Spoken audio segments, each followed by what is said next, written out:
이 가난한 과부가 모든 사람보다 많이 넣었느니라. 예수님의 칭찬일까요? 한탄일까요? 과부의 두 렙돈은 예수님이 말씀하신 대로 이 가난한 여인의 소득의 소유의 전부, 생활비의 전부였습니다. 벼룩의 간이었다는 말씀입니다. 이런 유의 설교를 들어보신 적이 있으실 것입니다. 주님은 과부의 두 렙돈을 칭찬하셨습니다. 액수를 보지 않으시고 비율을 보셨기 때문입니다.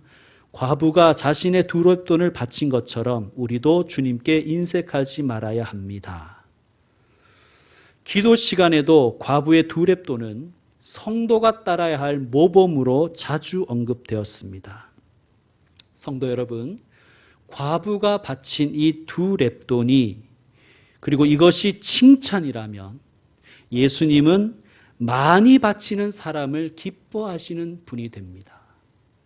여러분, 우리가 믿는 예수님은 많이 바치는 사람을 좋아하는 분이십니까?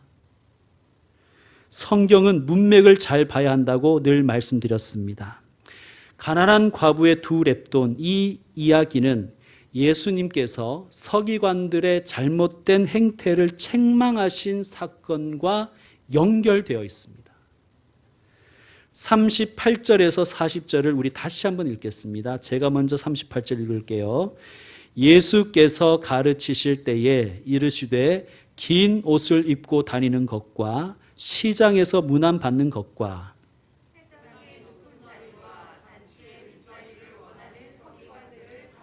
함께 읽습니다. 그들은 과부의 가산을 삼키며 외식으로 길게 기도하는 자니 그 받는 판결이 더욱 중하리라 하시니라. 아멘. 긴 옷을 입고 다니는 것과 시장에서 인사받는 것과 회당의 상석과 잔치의 명예로운 자리를 원하는 서기관들을 삼가라라고 말씀하셨어요. 영어 성경을 읽어보면 watch out이라고 되어 있습니다. 경계하라, 조심하라. 아니, 옷 입는 건 개인의 취향, 개성 아닙니까? 뭐 이런 것까지 문제 삼으며 조심하라고, 경계하라고 하실 것까지 뭐가 있습니까? 이렇게 반문하실 수도 있겠습니다. 이스라엘 남자들은 축제 때 긴 옷을 입었습니다. 이것을 스톨레라고 합니다. 목사가 가운 입고 위에 스톨 하잖아요. 그게 이제 거기서 나온 거예요. 긴 옷을 입었습니다. 그런데 서기관들은 축제 때가 아닌 평소에도 이 긴 옷 입고 다니는 것을 좋아했다는 거예요. 고집했다는 것입니다. 그럼 축제 때는 뭐 입었느냐? 다른 사람보다 월등히 긴 옷을 입었던 거예요. 땅에 질질 끌리는 옷을 입은 것입니다. 왜 그랬을까요? 나 서기관이야. 나 서기관이거든. 이 표시를 내기 위함입니다. 로만 카라나 성직자 셔츠를 입는 목사님들이 있지요. 자신이 성직자임을 알리고 그래서 스스로 절제하고 조심하기 위함입니다. 저는 좋게 봅니다. 처음에 서기관들도 그런 의도였겠지요. 그러나 점차 변질된 거예요. 특별 대우를 받기 위해서 남들보다 유독 긴 옷을 입고 다닌 것입니다. 더불어 시장에서 문안 받는 것, 인사받는 것, 회당의 상석에 앉는 것, 그리고 잔치의 명예로운 자리에 앉는 것은 모두가 특별 대우를 받기를 원하는 서기관들의 습성을 이야기하는 것입니다. 또 반문하실 수도 있죠. 아니 목사님, 특별 대우 받는 것 사람이라면 다 원하는 것 아닙니까? 사람들은 어느 정도 관종이고 꼰대 기질 가지고 있지 않습니까? 라고 이야기하실 수가 있을 것입니다. 서기관들의 진짜 문제는 40절에 있습니다. 예수님이 이 이야기를 하고 싶으신 거예요. 그들은 과부의 가산을 삼키며 외식으로 길게 기도한다. 서기관들은 오늘날로 치면 교수이면서 동시에 법조인입니다. 유대 사회는 율법이 지배했지요. 그러니까 율법의 전문가인 이 서기관들이 검사도 하고 판사도 하고 변호사도 한 것입니다. 법률에 관한 것을 변호사의 도움을 받듯이 우리도 그렇잖아요. 당시에도 율법이 지배하는 이 당시에도 법적인 문제가 있을 때는 서기관들의 도움을 받아야만 했습니다. 서기관들이 오늘날 변호사나 로펌 역할을 했다고 보시면 됩니다. 법정에서 의뢰인을 대리하기도 하지만 가장 많이 그들이 관리한 문제는 유산의 문제, 재산의 문제였습니다. 물질 문제였다는 거예요. 특별히 남편을 먼저 떠나보낸 과부의 재산, 고아의 재산을 서기관들이 관리해 주었습니다. 왜냐하면 율법에 보면 고아와 과부를 잘 돌보라고 말씀하셨기에 율법적인 케어를 위해서 서기관들이 이 일을 맡은 것입니다. 그런데 많은 서기관들이 고아와 과부의 재산을 관리한다는 명목으로 과부들의 가산, 즉 집과 재산을 몰래 가로채는 일들이 비일비재했다는 거예요. 과부의 등을 쳐먹고는 과부를 위해서 기도한답시고 길게 기도를 했다는 거예요. 날강도이자 위선자들이었습니다. 예수님께서 이렇게 말씀하시죠. 그들이 받는 판결이 더욱 중하리라. 그들이 하나님 앞에 심판받는데 더욱 가중처벌 받을 것이다. 예수님이 저주에 가까운 말씀을 하시는 거예요. 자, 그렇다면 이 관점에서 봤을 때 서기관들이 긴 옷을 입는 것, 또 문안받는 것, 상석과 명예로운 자리에 굳이 앉으려고 하는 것, 그리고 시장에서 광장에서 굳이 큰 소리로 길게 기도하는 그 목적을 여러분 눈치채시겠습니까? 이런 거친 표현을 써서 죄송하지만 영업하기 위한 것입니다.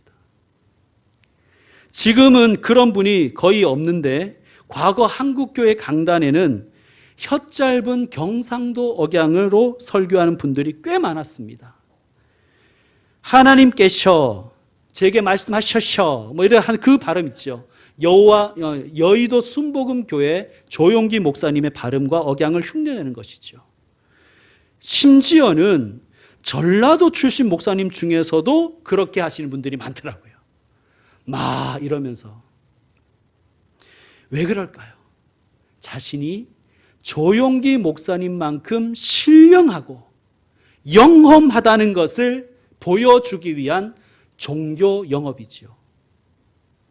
어떤 기도원 원장은 자기가 기도하면 그냥 물이 이런 물이 성령수가 된다고 가르치면서 그는 기도할 때마다 뱀 소리를 그렇게 냈습니다. 쉿! 여기 이제 성령님 여기 들어가라고.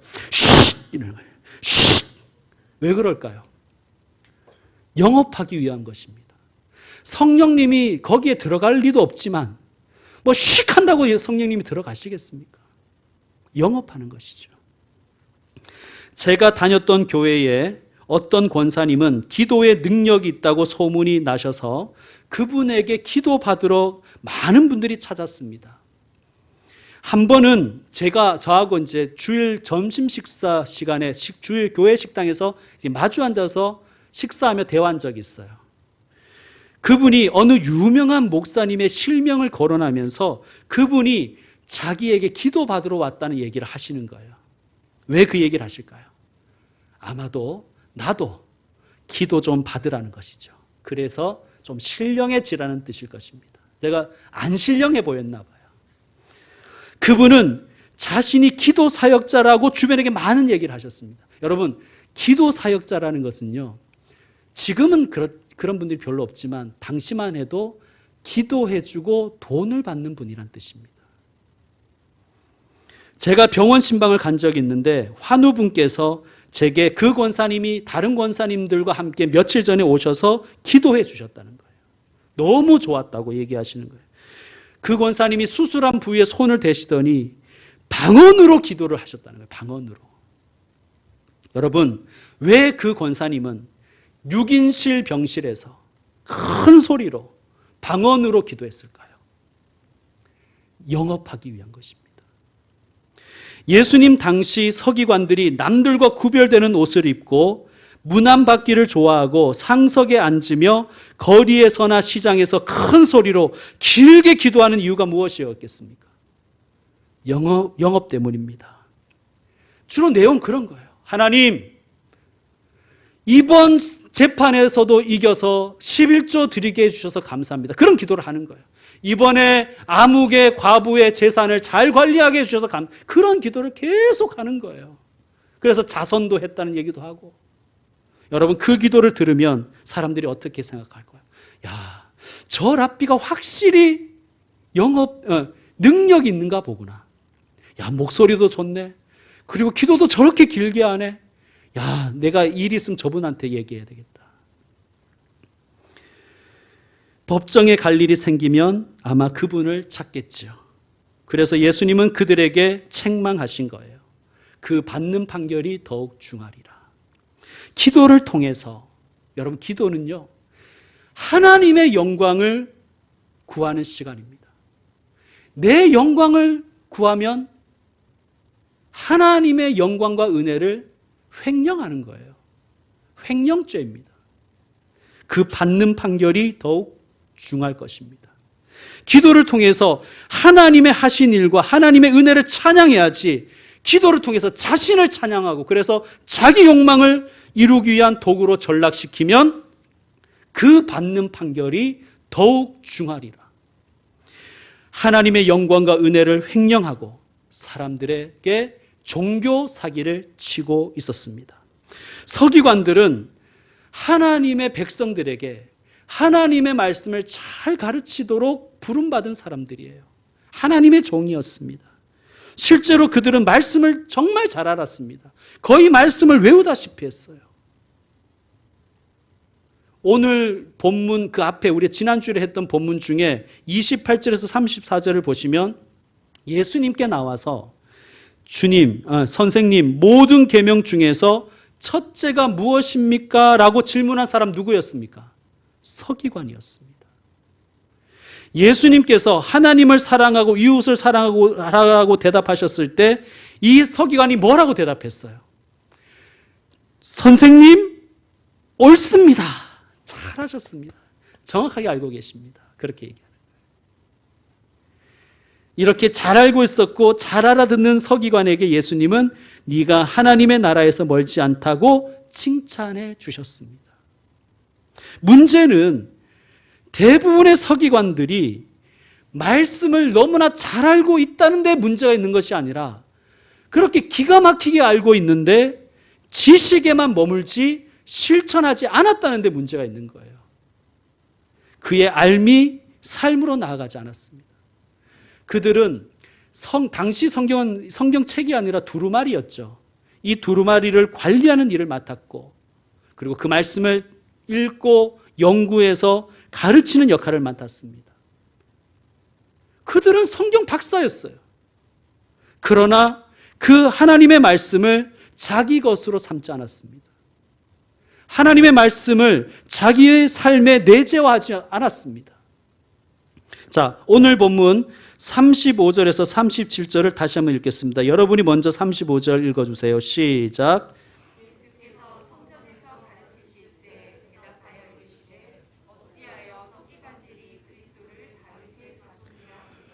다윗이 성령에 감동되어 친히 말하되 주께서 내 주께 이르시되 내가 내 원수를 내 발 아래에 둘 때까지 내 우편에 앉았으라 하셨도다 하였느니라. 함께 읽습니다. 다윗이 그리스도를 주라 하였은즉 어찌 그의 자손이 되겠느냐 하시니 많은 사람들이 즐겁게 듣더라. 아멘. 서기관들은 메시아는 다윗의 자손으로 오신다는 것을 누구보다도 잘 알고 있었고 기가 막히게 알고 있었습니다. 그러나 메시아는 다윗의 자손으로 오신다는 이 말씀을 외웠을 뿐 다윗의 자손으로 오실 예수님이 그리스도이시며 그분은 내가 영접해야 될 주님이시라는 것을 그들은 실천하지 못했다는 거예요. 그러니까 예수님이 다윗의 자손이라는 지식은 있었지만 그 메시아 앞에 내가 엎드리고 예수님을 영접해야 된다는 것은 그들은 실천하지 않았다는 거예요. 예배하지 않았고 살아내지 못했습니다. 지식 따로였고 행동 따로였습니다. 그런데 문제는 이런 서기관들의 이런 행태가 백성들에게 영향력이 크다는 거예요. 아, 저렇게 해야 되는가 보다 라고 기준점이 된다는 거예요. 그래서 예수님이 말씀하신 거예요. 서기관들을 삼가라, 왓치아웃해라, 경계해라, 조심해라 라고 말씀하신 거예요. 무슨 뜻일까요? 암과 삶이 연결되지 못하는 그러한 신앙, 지식이 믿음으로 연결하지 못하는 신앙, 조심하라는 거예요. 그렇게 살면 안 된다는 것입니다. 그런데 우리는 반문할 수 있어요. 어디 그들만 그렇겠습니까? 그렇게 반문할 수 있습니다. 성도 여러분, 세상에서 가장 먼 길은 머리에서부터 가슴까지 내려오는 길입니다. 이 지식이 내 내면과 내 삶에 연결되지 않는 것이 우리의 가장 큰 문제입니다. 성도 여러분, 지행합일하십시다. 지신행합일하는 저와 여러분 되기를 소망합니다. 자, 37절 끝에 보시면 이렇게 되어 있죠. 많은 사람들이 즐겁게 듣더라. 아멘. 예수님이 바른 말씀을 가르쳐 주시자 사람들의 마음에 기쁨이 넘치는 거예요. 즐겁게 들었습니다. 여러분, 우리도 어떤 사람이 꼭 기독교인이 아니라 타종교인일지라도 좋은 말을 해주면 힘이 나지 않습니까? 그죠? 유튜브에 좋은 말을 들으면 힘이 나잖아요. 좋은 강연을 들어도 힘이 나지 않습니까? 그런데 위대하신 하나님, 창조주 하나님의 진리의 말씀을 우리가 잘 들으면 세상이 줄 수 없는 기쁨과 즐거움이 우리에게 넘칠 줄로 믿습니다. 그러므로 성도 여러분, 이겁니다. 성경 공부하십시다. 영업하는 거예요, 지금 제가. 여러분, 저와 여러분 모두가 성경 공부의 즐거움을 경험했으면 좋겠습니다. 여러분, 제가 모태신앙으로 목사의 아들로 태어나서 자라서 그냥 형식적인 신앙인으로 살았습니다. 그런데 대학을 졸업하고 신대원 준비를 할 때 성경 공부를 했거든요. 개인적으로. 신대원 입시에는 성경을 쳐야 되니까. 저는 그때 말씀이 꿀송이처럼 달다는 것이 이런 뜻이구나를 깨달았습니다. 그때 얻은 기쁨과 즐거움은 세상 그 무엇과도 비교할 수 없는 기쁨과 즐거움이었습니다. 정말 공자님 말씀하신 것처럼 오늘 도를 알면 내일 죽어도 여한이 없는 그런 마음이었어요. 여러분, 그러한 기쁨과 즐거움을 여러분도 경험했으면 좋겠습니다. 자, 설교 서두의 질문으로 돌아갑니다. 과부의 두 렙돈, 예수님의 칭찬이었을까요? 책망이었을까요? 어떤 가난한 과부가 두 렙돈, 그의 소유의 전부, 생활비 전부를 헌금했습니다. 렙돈은 약 100분의 1 데나리온이었다고 합니다. 1 데나리온이 노동자의 하루의 품삯이었으니 오늘날 가치로 환산하면 약 1,000원에서 2,000원 정도 되는 것입니다. 이 과부는 가난한 과부였어요. 얼마나 가난했으면, 과부도 가난한 사람인데 과부 앞에 가난한을 붙였겠습니까? 가난한이라고 번역된 헬라어 프토케는 극빈자란 뜻이에요. 그러니까 먹고 죽으려고 해도 아무것도 없는 그냥 그런 극빈자를 얘기하는 거예요. 여러분, 고아와 과부는 보호의 대상이었지 그들은 헌금을 내지 않아도 되는 사람들이었어요. 오히려 성전에서 종교 지도자들이 그들에게 돈을 줘야 되는 사람이었어요. 법률로서 그들은 보호를 받아야 됩니다. 그런데 이 과부가 왜 자신의 생활비 전부를 바쳐야 했을까요? 물론 우러나왔을 수도 있겠지만 당시의 역사적인 정황을 우리는 좀 볼 필요가 있습니다. 헤롯 대왕은 자신의 일천한 정통성을 극복하고 백성에게 지지를 이끌어내기 위해서 유대인들이 그렇게 원하는 성전 건축을 단행합니다. 성전 건축은 정말 어마어마한 토목공사예요. 예루살렘 도시의 4분의 1에다가 성전을 짓는 거예요. 천문학적인 재정이 필요합니다. 이 돈 누가 대일까요? 로마가 대주겠습니까? 그럴 리는 없죠. 그렇다고 이기적인 헤롯이 이 돈을 내겠습니까? 그럴 리는 만무합니다. 이 모든 건축 헌금의 재정은 백성들이 내야 됩니다. 당시에는 무척 살기가 어려웠다 그래요. 그래서 모든 거의 대부분의 백성들의 주식이 보리떡일 정도로 굉장히 살기 어려웠던 시절입니다. 로마도 많이 수탈했고요. 자, 이럴 때에 성전을 건축한다는 것은 얼마나 부담이었겠어요. 자, 헌금을 짜내는 일을 누가 맡았을까요? 성경 도사인 서기관들이 맡았습니다. 서기관들은 헌금을 교육한다는 명목으로 언제나 헌금함 앞에 서 있었습니다. 이런 일화가 문헌에 남아 있습니다. 한 가난한 과부가 성전 건축 헌금을 하고 싶은데 드릴 돈이 없는 거예요.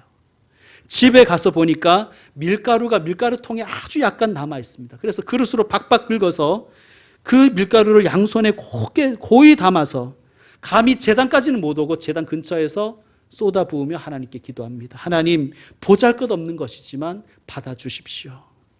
그런데 이 장면을 제사장이 보고 있다가, 서기관이 보고 있다가 벼락같이 야단을 치는 거예요. 추상 같은 소리로 야단을 치는 거예요. 아니, 이런 꼬라지를, 이따위를 헌금이라고 가지고 왔느냐? 깜짝 놀라서 제사장이 꿈에 깨었습니다. 그러니까 제사장이 꾼 꿈으로써 당시의 사회를 고발하는 거예요. 피라밋에 보면 피라밋 그림과 문서들이 있는데요. 거기에 보면 이런 내용도 있습니다. 아멘호텝 왕 때는, 파라오 때는 전국에 배추 도둑이 없었다. 그 말은 배추 도둑이 아주 성행했다는 얘기입니다. 그러니까 역사서의 행간을 읽어야 되는 것이죠. 그 문헌이 마치 꿈 얘기처럼 고발하고 싶은 게 뭐예요?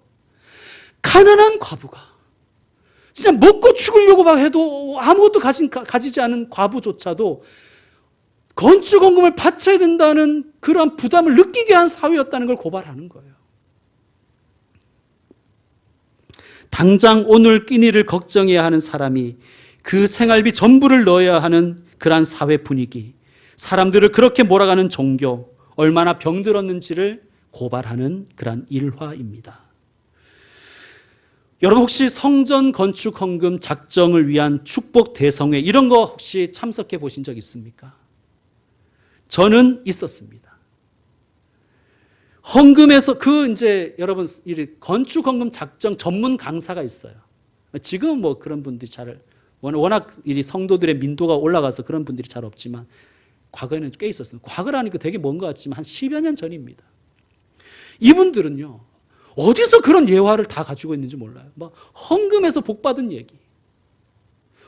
어느 도시에 어느 교회에 가면 무슨 집사님이 있는데 무슨 장로님이 있는데 뭐 헌금하고 복받았다는 얘기와 함께 반대로 또 작정 헌금 떼먹고 11조 떼먹었다가 막 사고당한 얘기 막 그런 얘기만 계속 하시는 거예요. 막 며칠 동안.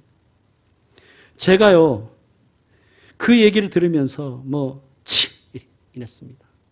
그러니까 뭐 이런 거 있잖아요. 병원비, 그러니까 11조 떼먹었는데 아니면 건축원금을 작정한 걸 떼먹었는데 사고가 나서 병원비가 그만큼 들었다. 뭐 이런 얘기들 막 이런 거 들으면서 제가 부목사 때니까 막 이러고 있었습니다. 그런데요. 며칠 후에 제가 신방을 다녀오는 길에 사고를 냈어요. 제가 가해자로. 심각한 사고는 아니었지만 오토바이를 들이받는 그런 사고였습니다. 그때 제 마음 한켠에서 이런 소리가 들리는 것 같았습니다. 너 그때 고성 쳤지. 너 그때 뷰섰지. 죄책감이 들던데요. 내가 못된 생각해서 사고 난 것은 아닐까. 여러분, 헌금에서 복받았다는 설교, 11조 떼먹었다고 하나님께 떼먹고 하나님께 맞았다는 설교를 한 10번만 들으면요, 학력과 상관없이 다 흔들릴 것입니다. 성도 여러분, 11조와 헌금은 축복을 얻어내기 위한 계약금이 아닙니다. 안 되면 불이익 당하는 세금도 아니에요. 11조와 헌금은 내가 받은 이 구원과 나의 삶에 베푸신 그 은혜에 감사하여 드리는 감사의 표현일 뿐입니다. 내게 주신 이 물질의 주인이 하나님이심을 고백하는 표현입니다. 자발적으로, 감사함으로, 형편에 따라 자원하는 마음으로 부부가 합의하시고 내시길 바랍니다. 제가 섬겼던 교회에 한 권사님이 계셨는데요. 그분은 담당 교구 목사, 이제 보통 부교육자는 뭐 한 2년, 3년에 막 바뀌잖아요. 부목사님들 바뀌고. 또 오래 있어도 교구를 돌리는 경우가 있습니다. 교구 목사님만 바뀌면 목사님을 이제 신방에 초청해서 이렇게 아주 좋은 보자기에 싼 걸 이렇게 드려요. 하나님께 바쳐달라고. 열어보면 금반지예요. 좀 큰 금반지 있잖아요. 그래서 그 금반지를 박아가지고 교회 오면 그 사무원이라든지 다른 부목사님들인지 담임 목사님들이 막 웃는 거예요. 또 받았다는 거죠. 이분은 하나님께 이 금반지를 바치고 남편한테 그렇게, 옛날에 남편한테 맞는 분인들이 많았잖아요. 그렇게 폭행을 당하는 거예요. 왜 교회에다가 목사한테 금반지 갖다 주냐고. 그러면 교회는 또 그거 갖다 주고, 이 권사님은 또 그게 양심에 찔려서 교구 목사님 바뀔 때마다, 교회는 가져오면 자꾸 돌려버리니까 교구 목사님 통해서 또 바치는 거예요. 그럼 또 맞고, 또 바치고, 또 맞고, 뭐 이렇게 되는 거예요. 여러분, 자발적으로 감사한 가운데 자원해서 하시되 부가 합의해서 하십시오. 그것을 하나님 기쁘게 받으십니다. 여러분, 저는 지금까지 교회의 재정이 필요하면 여러분에게 솔직하게 말씀드렸어요. 액수까지. 그리고 참 감사하게도 그때마다 많은 성도님들이 헌금해 주셨습니다. 저는 앞으로도 그렇게 하겠습니다. 솔직하게 말씀드릴게요. 담백하게 우리 교회 운영하십시다. 막 헌금하면 복받고 안 하면 자손 대대로 벌받고, 그런 못된 말이 강단에서 설교를 빙자해서 선포되지 않게 합시다. 못된 신도가 못된 목사를 만드는 거예요. 못된 목사는 못된 신도를 좋아합니다. 왜냐하면 어느 분야나 끼리끼리 노는 법이기 때문입니다. 더는 가난한 과부가 생활비를 바치는 것이 미담이 되지 않는 교회가 되어야 됩니다. 이제 말씀 마무리하겠습니다. 헌금 설교를 하는 목사가 좋은 목사일까요? 헌금 설교를 하지 않는 목사가 좋은 목사일까요? 제게 스스로 이 질문을 던졌을 때 제가 참 대답하기 어려웠습니다. 어떤 면에서는 성도들을 위해서 교육 차원에서 헌금 설교를 해야 될 것 같고, 또 어떤 면에서는 하지 말아야 될 것 같고, 이런 생각이 들어서 선뜻 결정하지 못했습니다. 그때 제 마음에 이런 음성이 들리는 것 같았습니다. 헌금 바치라는 설교를 해야 되나 말아야 되나 고민하지 말고 오히려 성도들에게 불의하게 벌지 말라고 용감하게 외칠 수 있는 목사가 되거라. 여러분, 정말 그랬으면 좋겠습니다. 의롭게 돈을 벌라고 정말 용기 있게 설교할 수 있는 목사가 되었으면 좋겠습니다. 그래서 저는 이 질문을 우리 모두에게 해당되는 이 질문으로 바꾸고 싶어요. 여러분, 개인에게 한번 물으십시오. 나는 하나님을 기쁘게 하는 종인가? 하나님을 슬프게 하는 종인가? 오늘 본문에 등장하는 서기관들은 하나님을 슬프시게 하는 종들이 되었습니다. 아마 그들이 처음부터 그러진 않았을 것입니다. 변질되었겠죠. 그래서 예수님께 저주에 가까운 책망을 받을 수밖에 없었습니다. 화 있을진저 서기관들이여, 화 있을진저 바리새인들이여, 너희가 하나님께 심판받는 그 심판이 더욱 중하리라. 사랑하는 성도 여러분, 저와 여러분, 우리 모두는 주님께 부름받았습니다. 그러므로 우리 모두는 다 주의 종입니다. 종은 주인의 말씀을 잘 들어야 됩니다. 그리고 그 말씀을 실천해야 됩니다. 하나님의 말씀을 경청하시고 하나님의 말씀을 공부하십시오. 잘 들으십시오. 그리고 그 지식이 내 삶이 될 수 있도록 실천하십시오. 하나님을 사랑하고 이웃을 사랑하라는 이 거룩한 지식이 삶의 예배로 연결되는 복된 주의 종들 되시길 바랍니다. 그리하여 너는 참 착하고 충성된 종이구나 칭찬받는 저와 여러분 되기를 축원드립니다. 기도하겠습니다.